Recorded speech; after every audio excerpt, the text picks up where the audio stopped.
Shalom. Today I want to give a different message than one that I've been broadcasting since the beginning of the war.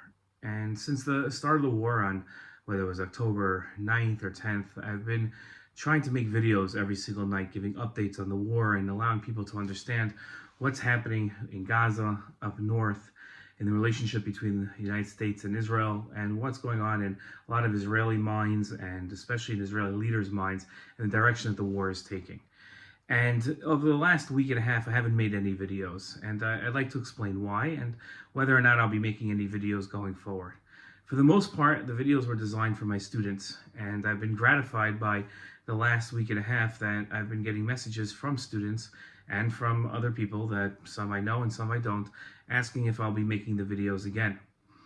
And the videos were a process for me. I would sit down and I would do research and see what was going on, read the news sites, read some reports that I'd be getting that aren't available to the public, and I'd be sharing it with people through a YouTube video. But the reports really took a lot out of me.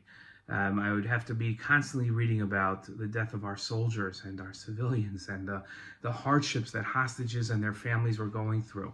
And it was very, very difficult, but I felt it was necessary for a purpose to keep my students informed about what was going on. But most of all, I consider myself a teacher, an educator, not a news broadcaster, and not somebody that provides updates.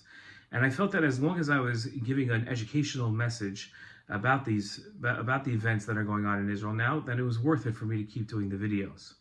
But I don't see myself as somebody whose responsibility is to update people on the news and to give them insight as much as it might be appreciated by people. I want to give over the principles that are important for us to understand, that this is our land, that we have a responsibility to defend this land and to keep this land, that we have a responsibility to our people to keep them safe and to make sure that the world understands that we are not going to appease our enemies, and we shouldn't appease our enemies, and we shouldn't have to be expected to appease our enemies, that we should be able to take the fight to our enemies, that the fact that other people are dying and people that the world claims are innocent and might very well be innocent for all we know, being killed as collateral damage is not Israel's fault, but the responsibility of Hamas. And I think I've made that point and those points abundantly clear throughout my videos. And I don't think that adding videos is going to be adding to my educational message. So for the meantime, especially while my students are on winter break, I'm going to pause making these videos.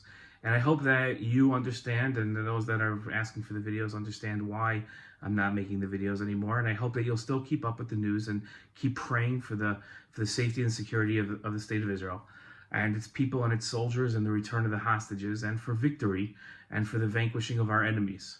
But please understand that we have every right to defend ourselves. We're going to defend ourselves. And whether or not the world criticizes us or blesses us, we're going to do what we need to be doing. We're going to be winning this war. We're going to be killing our enemies. We're going to be eliminating the evil from this world. And that's the responsibility of the Jewish people.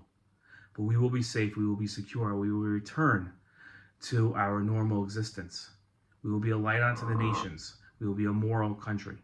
And I thank you for watching the videos, and I hope that you'll continue learning with me, if not through the videos, through my new book, or through columns that I write, or my posts on social media. Shalom.